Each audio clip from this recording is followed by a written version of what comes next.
Hello viewers and students, अब आपका आज की नई क्लास नई वीडियो में बहुत बहुत स्वागत है। मानव भूगोल के कुछ चैप्टर्स चल रहे थे अपने, तो आज मानव भूगोल को थोड़ा अपन आगे बढ़ाते हैं। ठीक है, तो मानव भूगोल पर अगर आप देखोगे यूट्यूब पर बहुत कम वीडियोस मिलेगी, फिजिकल ज्योग्राफी पर तो बहुत सारी है। मानव भूगोल की एक चैप्टर निश्चयवाद, संभववाद और नव निश्चयवाद को आपने इतना प्यार दिया, 1 लाख समथिंग अबव उस वीडियो को लोगों ने देखा है, बच्चों ने देखा है, स्टूडेंट्स ने देखा है, तो आपका तहे दिल से शुक्रिया। तो आज मानव भूगोल से रिगार्डिंग एक और चैप्टर आता है कि मानव भूगोल का विकास हुआ कैसे। जिस तरह भौतिक भूगोल है, या हम जैसे कहें कि हम एक तरफ मानव भूगोल है और एक तरफ भौतिक भूगोल है। भौतिक भूगोल ये दोनों मिलकर के क्या बनाते हैं? भूगोल, जियोग्राफी। ठीक है, तो ये भौतिक भूगोल और मानव भूगोल दोनों किसके पार्ट है? भूगोल के। तो भूगोल का एक बहुत बड़ा एक पार्ट होता है जिसे आप मानव भूगोल कहते हैं। जब आप आगे पीजी वगैरह करेंगे तब मानव भूगोल की कई सारी शाखाओं से आप मिलेंगे, पढ़नी पड़ेगी, समझनी पड़ेगी। राजनीति भूगोल हो गया, पर्यावरण भूगोल हो गया, आर्थिक एवं संसाधन भूगोल हो गया, इस तरह से जनसंख्या भूगोल हो गया। तो वो सब किसकी शाखा है? मानव भूगोल की। तो इसलिए आपको मानव भूगोल अच्छे से पढ़ लेना है, समझ लेना है। जो सेमेस्टर वाले मेरे विद्यार्थी हैं उनका सेकंड सेमेस्टर होता है मानव भूगोल। ठीक है, first semester physical geography, second semester human geography. तो ह्यूमन ज्योग्राफी की डेफिनेशन वगैरह और 2-4 वीडियो अपन ने देख ली। उसको आगे बढ़ाते हुए आज अपन पढ़ेंगे मानव भूगोल का विकास। इसको बोल सकते हैं मानव भूगोल का विकास भी, इसको बोल सकते हैं मानव भूगोल का इतिहास भी, क्योंकि इतिहास से ही विकास बनता है। ठीक है, नहीं मानव का विकास हुआ होता तो मानव का इतिहास नहीं होता। तो इसी तरह मानव भूगोल भी बनी है तो उसका इतिहास भी है। तो इतिहास को ही आगे बढ़ाने को क्या कहते हैं? विकास। तो किस तरह मानव भूगोल का विकास हुआ, कौन कौन से ऐसे विद्वान हुए हैं जिन्होंने मानव भूगोल के बारे में कुछ बातें कही है। जैसे पृथ्वी की उत्पत्ति से संबंधित आप पढ़ते होंगे जेम्स जीन्स की ज्वारीय परिकल्पना, बिग बैंग थ्योरी पढ़ते होंगे, तो वो है पृथ्वी की उत्पत्ति से संबंधित सिद्धांत। इसी तरह मानव भूगोल के विकास में किन किन लोगों ने अपना योगदान दिया है, कि कहा है कि हाँ मानव भूगोल भी एक सब्जेक्ट होना चाहिए, एक शाखा होनी चाहिए। ठीक है, तो आज अपन देखते हैं मानव भूगोल के विकास 4 खंडों में। कितने खंडों में है मानव भूगोल का विकास? 4 खंडों में। 4 खंड कौन कौन से मैं बता देता हूं। प्राचीन काल, मध्यकाल, पुरातात्विक काल और लास्ट आएगा आपका जो वर्तमान में चल रहा है आधुनिक काल। पुनर्जागरण काल और आधुनिक काल। तो दो पहले देखते हैं अपन कि प्राचीन काल में क्या रहा, मध्यकाल में क्या रहा। प्राचीन काल यानी कि बहुत पहले, जब मानव भूगोल या भौतिक भूगोल की शुरुआत हुई थी या भूगोल की शुरुआत हुई थी, उस समय कुछ भूगोलवेत्ताओं ने जाने अनजाने में मानव भूगोल के बारे में कुछ तथ्य कहे थे। अब पहले अपन उस चीज को नहीं जानते थे, लेकिन अब जान गए। तो उन तथ्यों को अपन बोल रहे हैं कि इन्होंने सबसे पहले ये चीज कही थी या दी थी। ठीक है, तो सबसे पहले देखते हैं कि प्राचीन काल यानी सबसे पहले, बहुत पहले इतिहास में मानव भूगोल का क्या नाम था, क्या क्या था, कौन किसने नाम दिया या कुछ यूज किया कि नहीं किया मानव भूगोल के संदर्भ में। तो सबसे पहला आपको नाम मिलेगा अनेक्सिमेंडर। ये अनेक्सिमेंडर आपने फिजिकल ज्योग्राफी या ह्यूमन ज्योग्राफी के बाद आता है जो आपका प्रैक्टिकल सब्जेक्ट फर्स्ट ईयर का, सेमेस्टर फर्स्ट का, उसमें आपने मानचित्रावली, कार्टोग्राफी के बारे में पढ़ा होगा। तो मानचित्र सबसे पहले किसने बनाया था? विश्व का मानचित्र सबसे पहले किसने बनाया था? तो अनेक्सिमेंडर ने बताया था। तो इन्होंने अलग अलग प्रकार के मानचित्रों का वर्णन किया है। तो विश्व का पहला मानचित्र लेकिन किसने बनाया? तो ये नाम आपको रट लेना है, समझ लेना है। कॉम्पिटिशन एग्जाम में पूछा जाता है कि विश्व मानचित्र के जनक कौन है? अनेक्सिमेंडर। ये कोई पुस्तक नहीं है, इन्होंने कोरे कागज पर विश्व का मानचित्र बनाने की कोशिश की थी। अब आप बोलोगे सर इन्होंने कैसे बना लिया, इन्हें दूरबीन थी क्या इनके पास, ये चांद पे बैठ के बना रहे थे क्या? नहीं, ये लोग यात्राएं करते, यात्रा करने के बाद उसकी ड्राइंग बनाते। मैंने यहाँ पर गया था, इस तरह मैंने इसको देखा, उसको देखा, इसको देखा। आपने देखा होगा कि वास्को डी गामा वगैरह हुए हैं, अलग अलग विद्वान हुए जिन्होंने जल यात्रा करके, वायु यात्रा करके, सड़क यात्रा करके अलग अलग देशों को, अलग अलग द्वीपों को दुनिया के सामने ला करके प्रस्तुत किया। तो इसी तरह अनेक्सिमेंडर भी बहुत भ्रमण किया करते थे। तो इन्होंने भी सबसे पहला भूगोल का विश्व मानचित्र बनाया। उसमें जब आप किसी दूसरी कंट्री में जाओगे तो वहां पर आप उसका फिजिकल ओवरव्यू तो देखोगे ही देखोगे, प्लस आप उसके ह्यूमन, वहां पर रहने वाले लोगों का कल्चर, वहां पर रहने वाले लोगों का खान पान, हर चीज को नोटिस करोगे। तो इन्होंने भी सबसे पहले भूगोल में, मानव भूगोल के बारे में कुछ तथ्य प्रस्तुत किए थे। ठीक है, तो सबसे पहला नाम किसका मिलेगा आपको? अनेक्सिमेंडर। अनेक्सिमेंडर कौन है? जिन्होंने विश्व का पहला मानचित्र बनाया था। सही है या गलत वो बात नहीं है, विश्व का पहला मानचित्र बनाने वाला कौन था? तो अनेक्सिमेंडर। ठीक है, उसके बाद आता है आपका हिप्पोक्रेट्स। इन्होंने एक बात कही कि मानव के मूलभूत आवश्यकताएं एवं लक्षण कैसे होते हैं, वंशानुसार, वंश के अनुसार। अब मानव के मूलभूत आवश्यकताएं रोटी कपड़ा मकान, और लक्षण यानी जो व्यवहार करता है, वो दोनों किस पर डिपेंड करते हैं आपके, तो वो डिपेंड करते हैं वंशानुक्रम। अब आपके माता पिता अगर टीचिंग लाइन में है तो आपको भी होगा कि मैं भी टीचिंग लाइन में जाऊं। आपके माता पिता का माइंड बिजनेस आइडिया में, तो आप पढ़ाई वढ़ाई छोड़ के चलो बिजनेस में चलते हैं।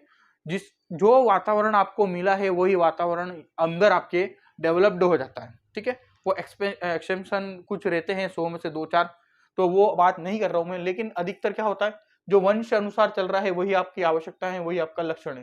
यानी जो आपकी आवश्यकता है, जो लक्षण है, वो किसके अनुसार डिपेंड करते हैं, वंश क्रम के। और वंश क्रम किस पर आधारित होता है, मानव पर।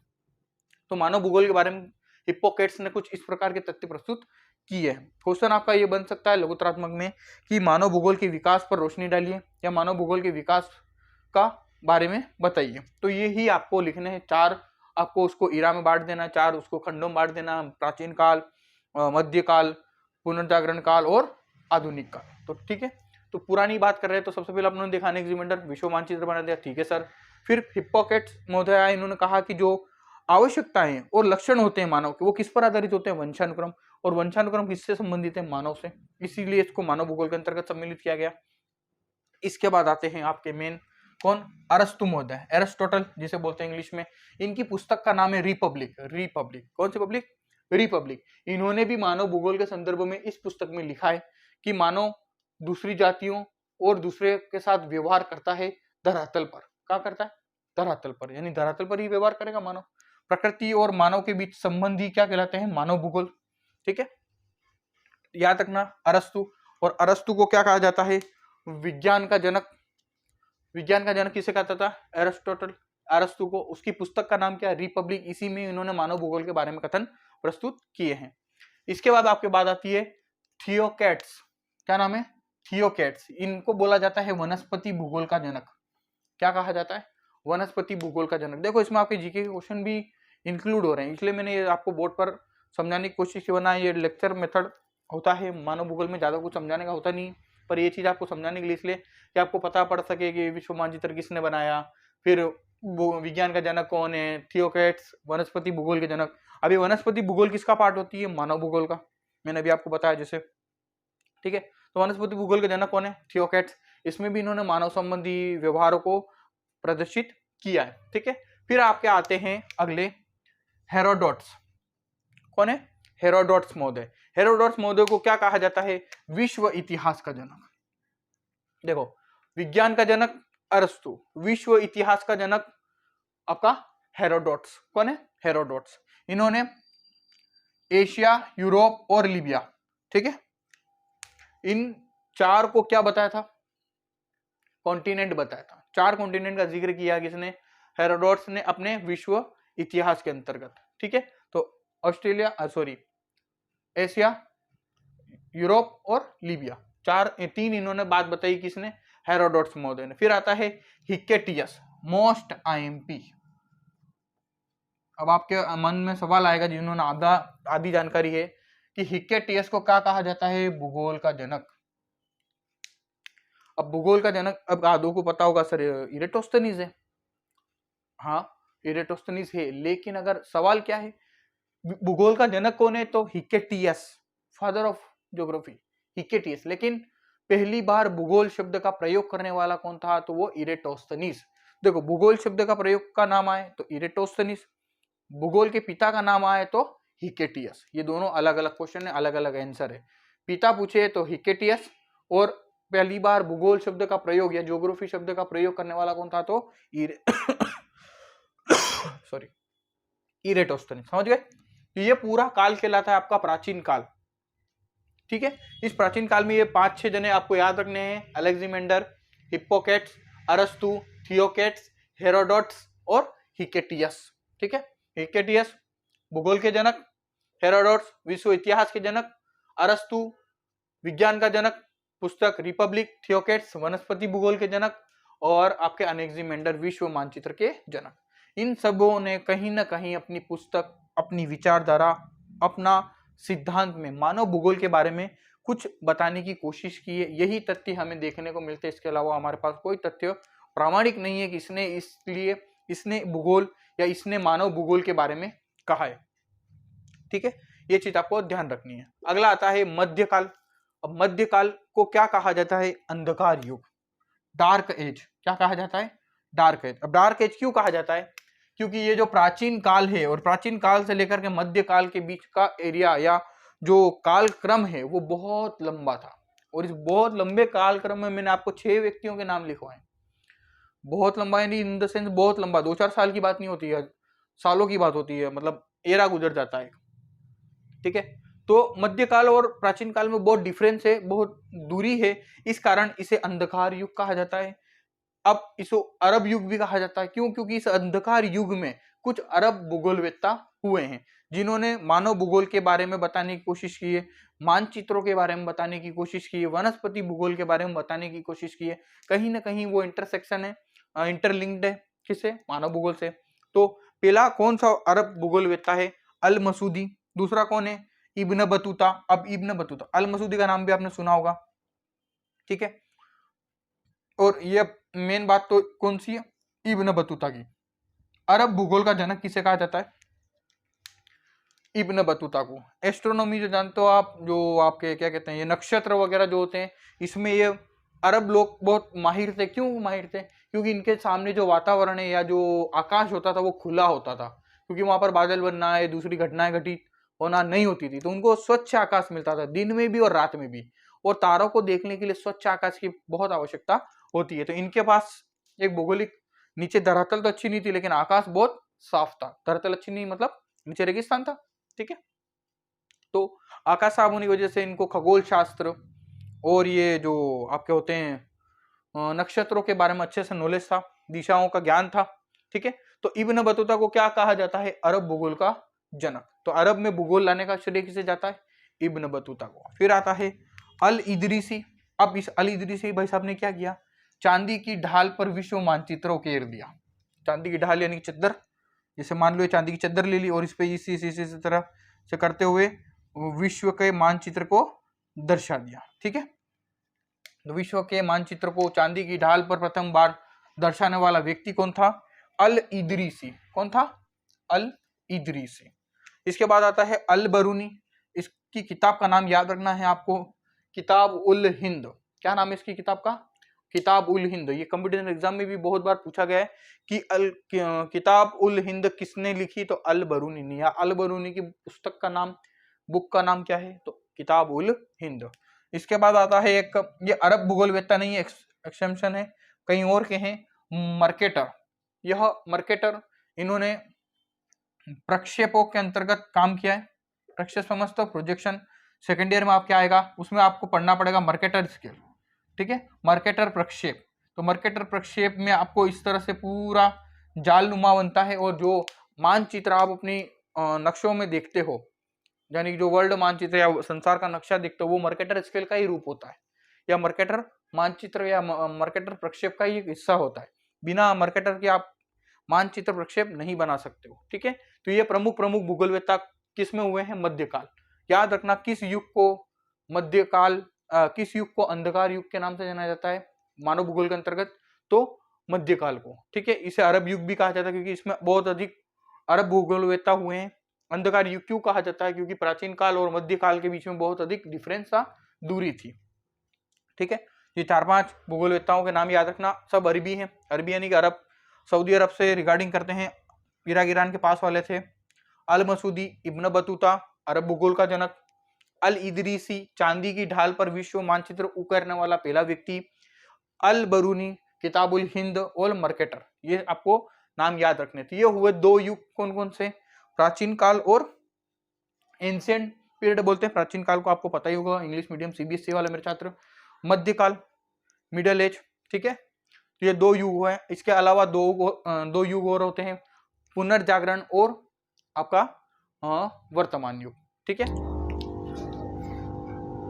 थर्ड पार्ट आता है पुनर्जागरण काल। 2 देख लिए, तीसरा देखते हैं। पुनर्जागरण काल यात्राओं का काल भी कहा जाता है। अब यात्राओं का काल मतलब बोले तो जैसे अमेरिका की खोज हुई, भारत कि जलीय मार्ग की खोज हुई, अलग अलग द्वीपों की खोज हुई, अलग अलग देशों की खोज हुई, अलग अलग स्थलों की खोज हुई। अब खोज कैसे हुई? यात्राएं कर करके, इधर से गए उधर, उधर से आए इधर, तो नए नए जगह देखने को मिली, नई नई बातें सीखने को मिली। तो इसे यात्राओं का युग भी कहते हैं, किसको?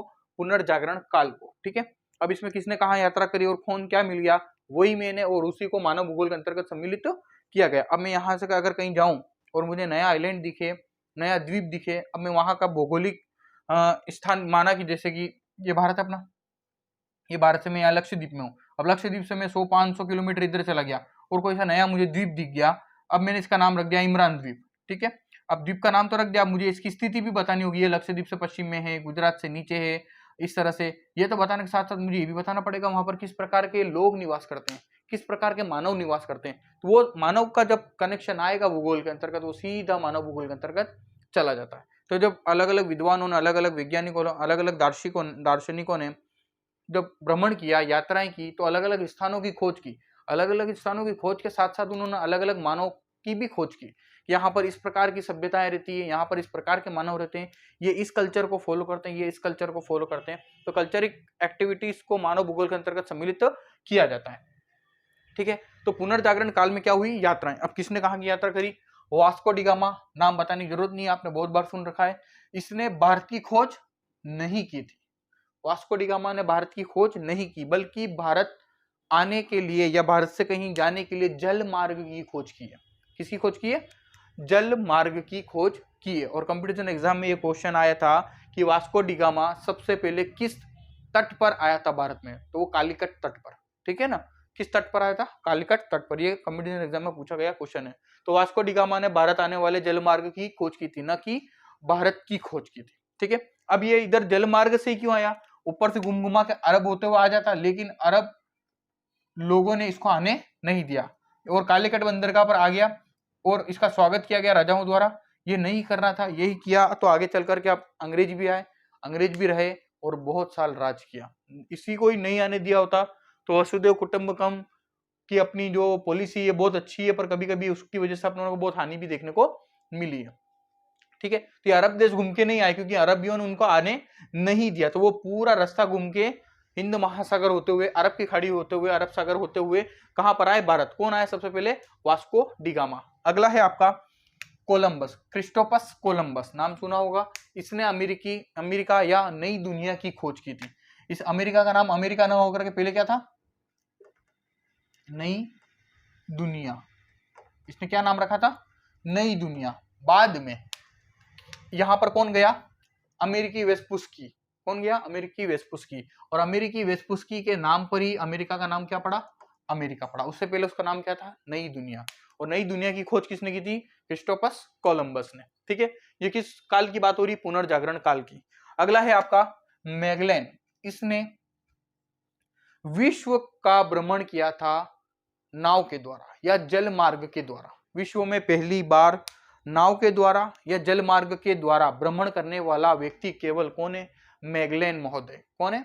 मैगलेन। इसने पूरी दुनिया घूम ली भाई साहब, 195 देश घूम लिए लगभग। किससे? किसकी सहायता से? बोट की सहायता से या जल मार्ग की सहायता से। जिस तरह आपको पता है कि विश्व भूगोल का जनक, विश्व इतिहास का जनक कौन है? तो हेरोडोटस। ठीक है, लेकिन राजस्थान के भूगोल का जनक किसे कहते हैं अपन? जेम्स टोड को। और जेम्स टोड को क्या कहा जाता है? घोड़े वाला बाबा। क्यों कहा जाता है? क्योंकि उसने पूरे राजस्थान में कहां से कहां किस पर सवारी की थी? केवल घोड़े पर की थी, इसलिए। तो इस भाई साहब ने किस पर करी थी? नाव पर। इसलिए पूरे विश्व का चक्कर लगाने वाला नाविक कौन था? मैगलेन महोदय। ठीक है, इसके बाद आता है आपका कोपरनिकस। ठीक है, इस कोपरनिकस ने क्या बताया? बात सुनो। ये अपनी पृथ्वी है, ये अपना सूर्य है। पृथ्वी सूर्य की परिक्रमा करती है। यह शब्द या यह थ्योरी देने वाला सबसे पहला कौन था?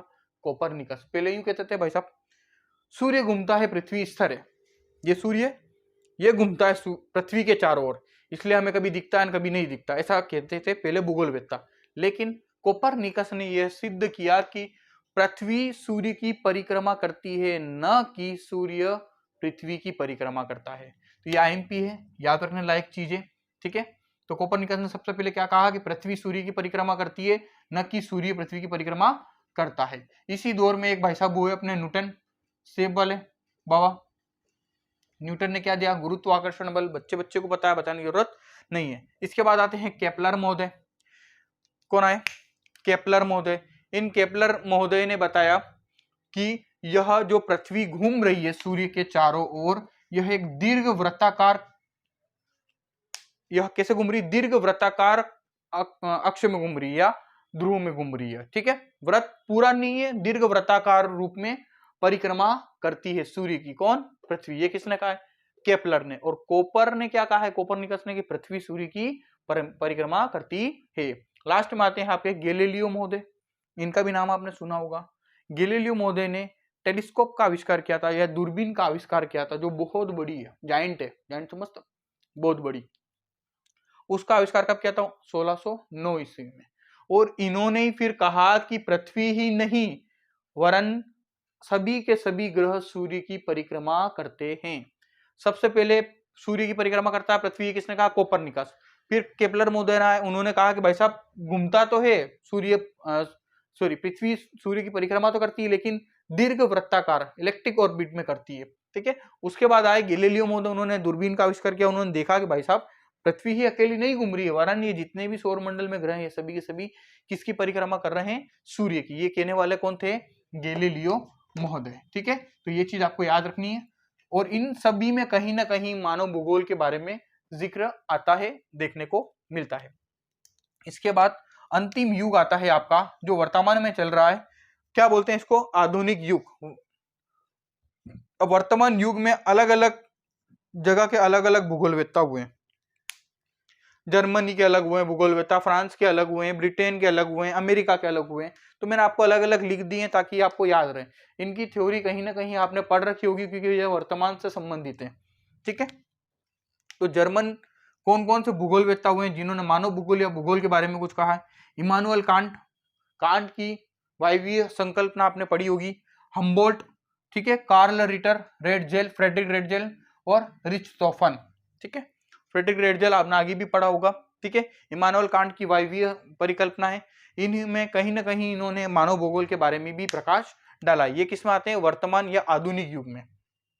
ये सब कहाँ के, जर्मन भूगोलवेत्ता है। कभी कभी नोट लिखने का चाहते हैं कि जर्मन भूगोलवेत्ताओं का मानव भूगोल में योगदान लिखिए। तो जर्मन भूगोलवेत्ता है कौन कौन, Immanuel Kant, Humboldt, Carl Ritter और रेडजेल। ये चार नाम आपको याद रखने हैं। इन्होंने कहीं ना कहीं अलग अलग सिद्धांत दिए हैं। ठीक है, उसके बाद आते हैं फ्रांसिस, यानी फ्रांस के भूगोलवेत्ता Vidal de Laplace. Most time पे जो आप ये मानव भूगोल कर रहे हैं अपन, इस मानव भूगोल के जनक कौन है भाई साहब, Widal de Laplace, VLVDLB। Widal de Laplace कौन है, मानव भूगोल के जनक, मूल। ठीक है, जो मानव भूगोल के पिता, मानव भूगोल का जनक, who is father of human geography, it's Vidal de Laplace. ये भी याद रखना। ये कहाँ के हैं, फ्रांस के। इसके बाद आते हैं जीन ब्रून्स, जीन गोटमैन और ब्लेचार्ड। ठीक है ना, जीन ब्रून्स ने भी अलग अलग परिकल्पनाएं दी है। ठीक है, उसमें कहीं ना कहीं इन्होंने मानव भूगोल के बारे में कहा है। मोस्ट आईएमपी कौन है, तो ये मैंने बता दिया आपको, विडाल डी लाप्लास। कहाँ के तो है, फ्रांस के, इसलिए इन्हें फ्रांसीसी भूगोलवेत्ता कहा जाता है। ठीक है, आते हैं ब्रिटिश या ब्रिटेन के, इंग्लैंड के, हर्बर्टसन और फ्लूएन और ब्रायन। हर्बर्टसन याद रखना, इसमें एक ही नाम। ब्रिटेन के ज्यादा कोई थे नहीं, इनको लड़ाई करने से फुर्सत नहीं भाई साहब। ठीक है, चलो अमेरिका के कौन थे, एलन सैम्पुल, ये भी नाम सुना होगा। हटिंगटन, ग्रिफिथ टेलर, जनसंख्या संबंधी सिद्धांत दिया इन्होंने। ठीक है, और रिचार्ड हार्डशॉन। ठीक है, ये सब कहाँ के, अमेरिका के। इन्होंने कहीं ना कहीं मानव भूगोल पर रोशनी डालने की कोशिश की है। ये जो गोले किए हैं, इनके नाम याद रखना ताकि आपको आगे दिक्कत नहीं हो। एक एक नाम भी याद रख लोगे तो मानव भूगोल का विकास या मानव भूगोल का इतिहास आप आराम से लिख सकते हो। मानव भूगोल के इतिहास को या मानव भूगोल के विकास को 4 कालखंडों में बांटा गया है। पहला कालखंड पढ़ा था प्राचीन, दूसरा आपने पढ़ा था मध्यकालीन, तीसरा आपने पढ़ा है पुनर्जागरण, और चौथा आपने पढ़ा वर्तमान। वर्तमान में ये सब हैं जिन्होंने कहीं ना कहीं कुछ न कुछ कहा है और बताया है। ये सभी किससे संबंधित है, मानव भूगोल से संबंधित है। इस प्रकार मानव भूगोल के विकास का यह चैप्टर आपके समाप्त होता है। आई होप ये वीडियो आपको अच्छी लगी होगी। इसको आप नोट डाउन करते रहो ताकि आपके नेक्स्ट ईयर में भी काम आएगी ये चीजें, और नेक्स्ट ईयर के साथ साथ ये कॉम्पिटिटिव एग्जाम में भी पूछी जाती है इसमें, क्योंकि इतिहास भी सम्मिलित होता है। कभी कभी मैं बताता रहता हूँ आपको इतिहास के बारे में भी। तो ये पूरे जो नाम है इसको आप एक नोट पेज पे नोट डाउन कर लेना। ठीक है, मिलते हैं इसी प्रकार की नेक्स्ट वीडियो में। Thanks for watching.